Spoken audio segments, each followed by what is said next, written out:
Leena stories the little mermaid. नन्ही जल परी समुंदर के अंदर, जहाँ सूरज की किरणें भी नहीं पहुंच पाती, एक बड़ा सा महल था। वहाँ का महाराजा अपनी माँ और 6 बेटियों के साथ रहता था। जलपरियों को समंदर से बाहर निकलने की इजाजत नहीं थी जब तक ये 15 साल की नहीं हो जाती। जैसे जैसे वो 15 साल की होती गई, ये बाहर समंदर के अंदर जाकर देख सकती थी। जो भी जलपरी घूम कर आती सबको बताती उसने क्या देखा। किसी ने सुंदर महल तो किसी ने सुंदर शहर देखा। सबकी बातें सुन सबसे छोटी जल परी जल्द से जल्द घूमने की इच्छा करती। एरियल। आखिर वो दिन भी आ गया जब एरियल भी 15 साल की हो गई। अब मैं भी इंसानों की धरती देख पाऊंगी। जलपरी ने शाम होने का इंतजार किया और जब वो समंदर के बाहर निकली तब उसने बहुत सुंदर बड़ी सी शिप को देखा। मुझे सुंदर शिप को पास से देखना चाहिए, नन्ही जलपरी ने अपनी सबसे अच्छी जलपरी से कहा। अचानक आसमान में आतिशबाजी होने लगी। सुंदर रंग बिरंगे पटाखे फूटने लगे और रात के अंधेरे में आसमान और भी सुंदर लगने लगा कि ये क्या सेलिब्रेट कर रहे हैं। मुझे जानना है। जलपरी शिप के पास जाकर देखना चाहती थी, इसलिए वो तैरती हुई वहां पहुंची जहां उसे एक खूबसूरत सी खिड़की दिखाई पड़ी, जिस खिड़की के अंदर एक सुंदर राजकुमार बैठा हुआ था जिसका नाम था एरिक। अचानक पानी में तेज तूफान उठा और शिप पानी में भटकने लगी। तेज तूफान और बिजली की गड़गड़ाहट देख जल परी हैरान रह गई। जब तेज हवाएं चलने लगी तब नन्ही परी हैरान होकर शिप को देखने लगी। तभी जलपरी अचानक देखती है कि समंदर में राजकुमार गिर पड़ा है। वह तुरंत पानी से उसे निकालकर बचा लेती है। राजकुमार बेहोश होता है। वह उसे समंदर के किनारे ले जाती है। कुछ ही देर में किनारे पर पहुंच जाते हैं और शिप पानी में डूब जाती है। नन्ही जलपरी ने राजकुमार की जान बचा ली, लेकिन जैसे ही राजकुमार को होश आया वह समंदर की लहरों में गायब हो गई। उसी समय एक लड़की वहां से गुजरती है और वह राजकुमार को देख उसकी मदद करती है और अपने साथ ले जाती है। काश मैं दोबारा राजकुमार को देख पाऊं। वह तो ये भी नहीं जानता कि मैंने उसकी जान बचाई है। एरियल उदास हो गई। हर रोज नन्ही जलपरी पानी के ऊपर जाकर राजकुमार को ढूंढती और उसे कभी वहां राजकुमार नहीं दिखता। एक दिन महल के पास एरियल ने दोबारा राजकुमार को वहां पर देखा था। उसे वह हर रोज उसी जगह आकर राजकुमार को देखने लगी। एक दिन नन्ही जलपरी ने अपनी दादी से पूछा, क्या इंसान हमेशा जिंदा रहते हैं? नहीं बेटी नहीं, उन्हें मरना पड़ता है, लेकिन हमारी तरह उनकी आत्मा अमर है जो हमेशा रहती है, दादी ने कहा। उसके बाद नन्ही जलपरी ने सोचने कि वह इंसान बनना चाहती है। मैं समंदर के जादूगरनी से पूछती हूँ कि शायद वो मेरी मदद करे। एरियल ने सोचा। एक दिन एरियल समुंदर की राजकुमारी जादूगरनी से मिलने जाती है और अपनी इच्छा उसे बताती है।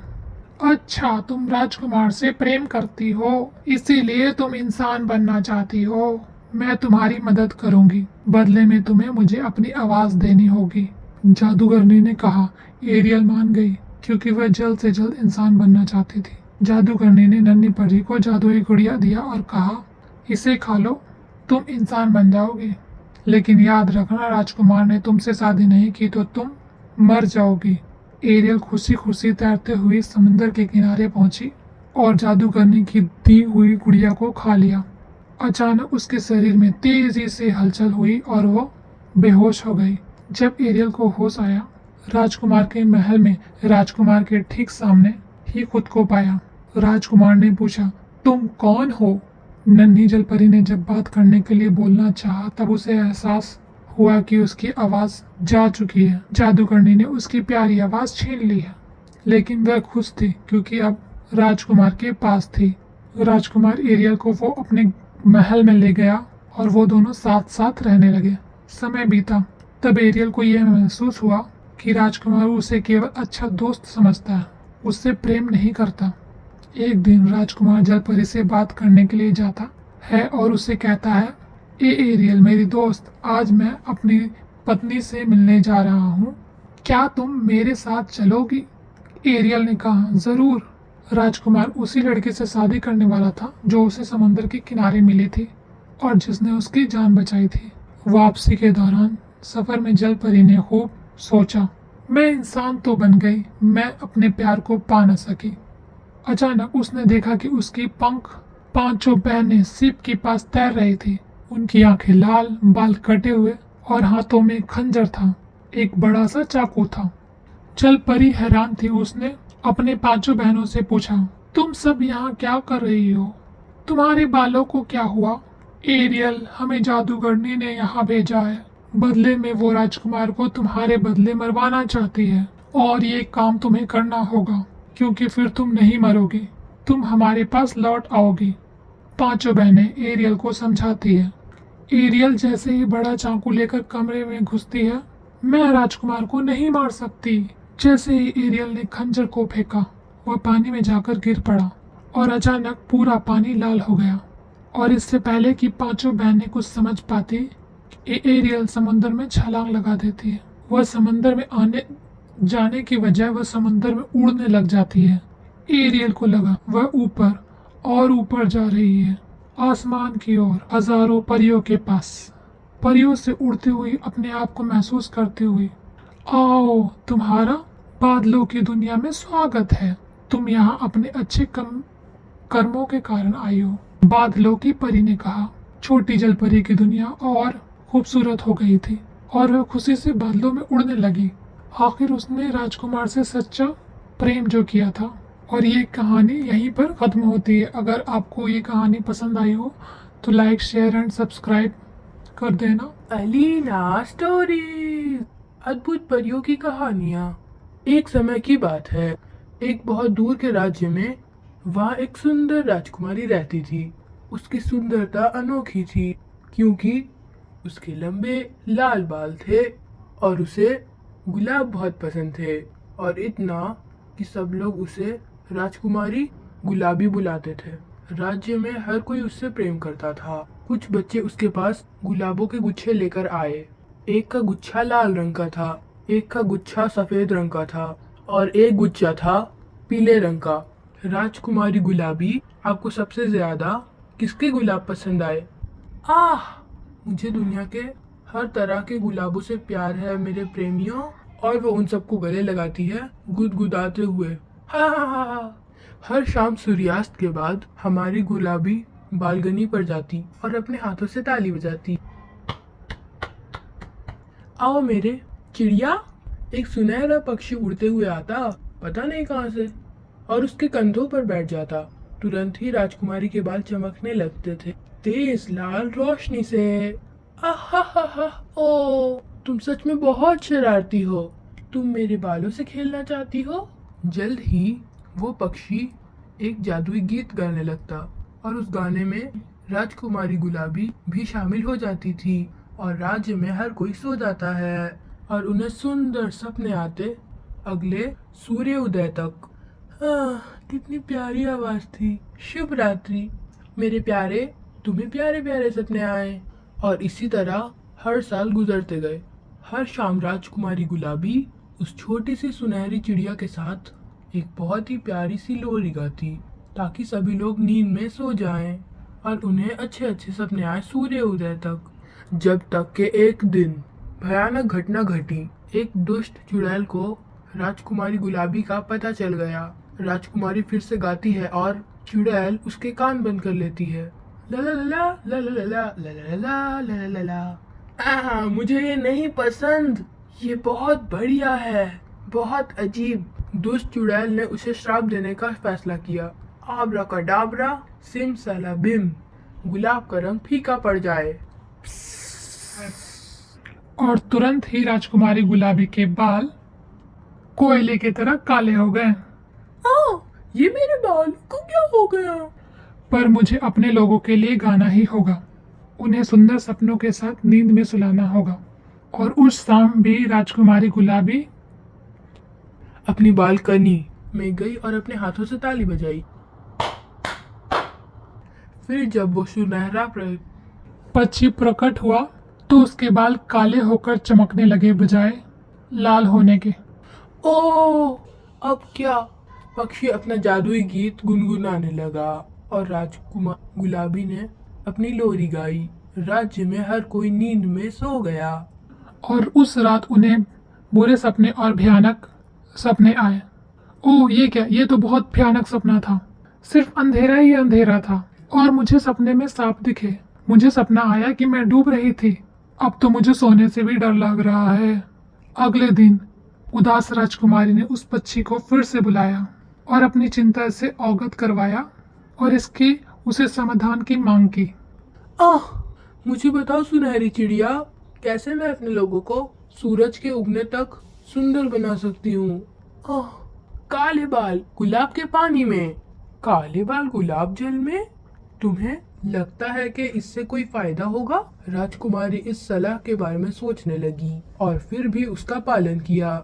उसने एक टब पानी से भरा और उसकी सतह पर गुलाब की पंखुड़ियां बिखेर दी और फिर उसने अपने बाल गुलाब जल में धोए और फौरन वो लाल हो गए। ओहो, ये तो फिर से लाल हो गए। तुम्हारा बहुत बहुत धन्यवाद। उस शाम जब वो पक्षी उसके कंधे पर बैठा, उसके बालों का सुनहरा लाल प्रकाश एक बार फिर से रात को जगमगाने लगा। राजकुमारी ने अपनी लोरी गाई और राज्य में हर कोई सो गया। उन्हें सुंदर सपने सूर्योदय तक आए। क्या वो वापस आ गई? ये दुष्ट चुड़ैल इतनी क्रोधित हो गई, उसका श्राप तोड़ डाला गया है। उसने उसे दोबारा श्राप देने का निश्चय किया। मैं इसे अपनी शक्ति दिखाऊंगी। आब्राकाडाब्रा, सिमसलाबिन, गुलाबों का रंग फीका पड़ जाए, गिली गिली छू, और राजकुमारी के बाल फिर से कोयले जैसे काले हो गए। ओह नहीं, अब फिर से नहीं, मेरे साथ ही क्या हो रहा है? केवल इस बार उस चुड़ैल ने इस राज्य के पूरे खिले हुए गुलाब तोड़ लिए। वो राजकुमारी को सिसकते हुए देख रही है और बहुत खुश हो जाती है। चलो देखते हैं तुम मेरा श्राप कैसे तोड़ोगी। एक बार फिर उदास राजकुमारी ने पक्षी से पूछा, मुझे बताओ सुनहरे पक्षी, मैं अपने लोगों के सपने फिर से सुंदर कैसे बनाऊंगी? और पक्षी ने पिछली बार की तरह ही उत्तर दिया, काले बाल गुलाब के पानी में। लेकिन मैं क्या करूं? पूरे राज्य में एक भी गुलाब नहीं बचा है। काले बाल गुलाब के पानी में।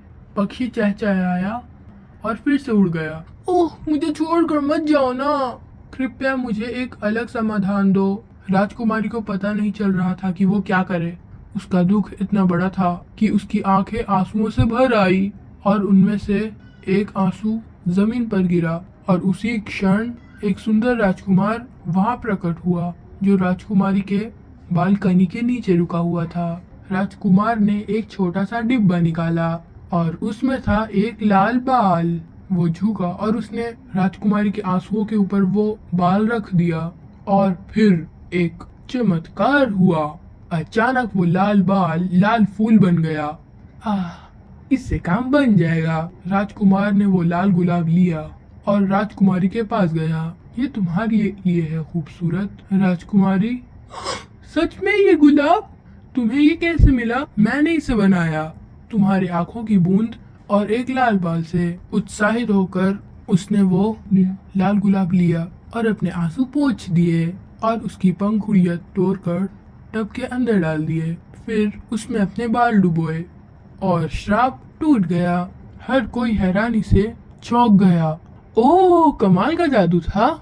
है नौजवान, तुम्हें ये लाल बाल कहाँ से मिला? हे प्रिय राजा, जब राजकुमारी और मैं दोनों ही बच्चे थे, मैंने उसके सर से एक बाल तोड़ा था और अपनी वफादारी के चिन्ह के रूप में, और उसने भी मेरे साथ ऐसा ही किया था और मेरे सर से एक बाल को खींचकर। ये सच है पिताजी? राजकुमारी ने इसकी पुष्टि के लिए और एक छोटा सा डिब्बा निकाला। उसने इसे राजकुमार के सर का एक बाल जो अंदर था उसे दिखाने के लिए खोला। हर कोई इस खबर से खुश हुआ। राजकुमार और राजकुमारी गुलाबी की शादी उसी दिन हो गई।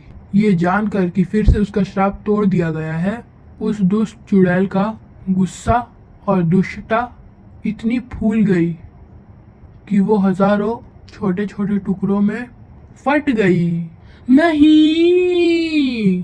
अंत में राज्य के हर बाग में फिर से गुलाब खिल उठे और ऐसा ही होता रहा।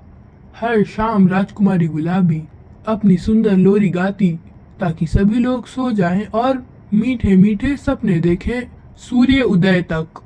अगर आपको मेरी कहानी